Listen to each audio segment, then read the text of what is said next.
আসসালামু আলাইকুম বন্ধুরা, আপনারা কেমন আছেন? আশা করি ভালোই আছেন, আমিও ভালো আছি।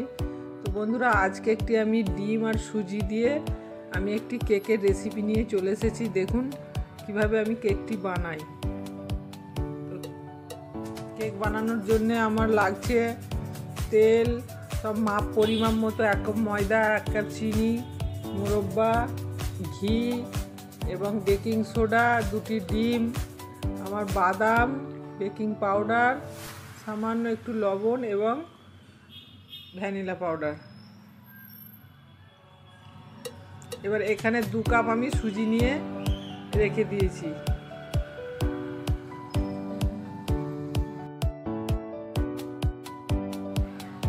তো বন্ধুরা, আমি এই যে মিক্সিতে আমি 2 কাপ সুজিকে আমি গুঁড়ো করে রেখেছি দেখুন। আর এখানে চিনির সঙ্গে আমি এলাচের দানা নিয়ে চিনিটাও আমি গুঁড়ো করে রেখেছি। তো বন্ধুরা, এবার আমি একটা বোলের মধ্যে আমি সব কিছু একত্রে সব মিক্স করে নেব। দেখুন, চিনি গুঁড়ো আর এলাচ নিয়ে নিয়েছি। এরপর 1 কাপ ময়দা নিলাম। এরপর আমি বেকিং সোডা নিলাম, বেকিং পাউডার নিলাম, ভ্যানিলা পাউডার নিলাম এবং 2টি ডিমকে ভেঙে আমি ওখানে নিয়ে নেব।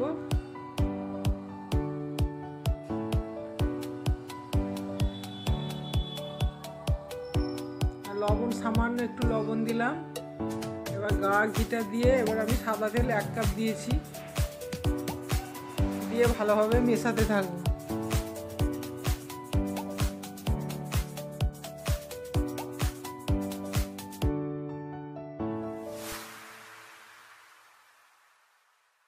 খাবার আছে। তো আমি অপর দিকে হাঁড়ি বসিয়ে দিয়েছি বন্ধুরা। হাঁড়ির মধ্যে আমি লবণ দিয়ে গরম করতে দিয়েছি।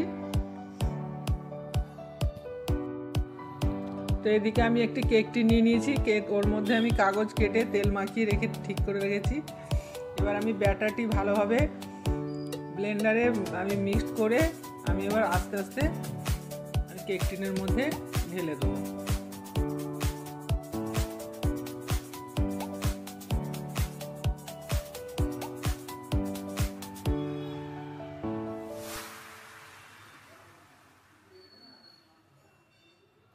তো বন্ধুরা দেখুন, এর উপর আমি শুকনো ড্রাই ফ্রুটগুলো এবং মোরব্বা আমি ওপরে দিয়ে দেবো।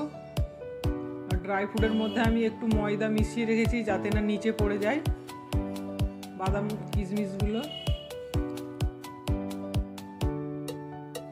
সব দিকে আমি সমানভাবে ড্রাই ফ্রুট, কাজু, চীনাবাদাম এবং কিশমিশ, মোরব্বা এইগুলো সব আমি ওপরে দিয়ে দিলাম। এবার আটার মধ্যে আমি একটা ঢাকনার মধ্যে আমি আটাকে নিয়ে ঠিক করে রেখেছি। এবার ভালোভাবে এটা মেখে দিলাম। বন্ধুরা, এবার আমি সিল করে লবণের হাঁড়ির মধ্যে দিয়ে দিলাম। প্রায় 40 মিনিট আমি মিডিয়াম আঁচে জাল করে নেব। তো বন্ধুরা, 40 মিনিট পর চলে এলাম। দেখুন আমার কেক কত সুন্দর হয়েছে, উপরে কত সুন্দর কালার এসেছে এবং আমার পিছনটাও দেখাবো আপনাদেরকে। দেখুন, এই যে থালার উপর আমি উপর করে দেখাচ্ছি কত সুন্দর হয়েছে, দারুণ হয়েছে। আপনারা এইভাবে বাড়িতে বানাবেন, আমার প্রসেসটি ফলো করবেন, দেখবেন ঠিকঠাকভাবে ফলো করলে আপনি ঠিকঠাক এইভাবে কেক বানাতে পারবেন।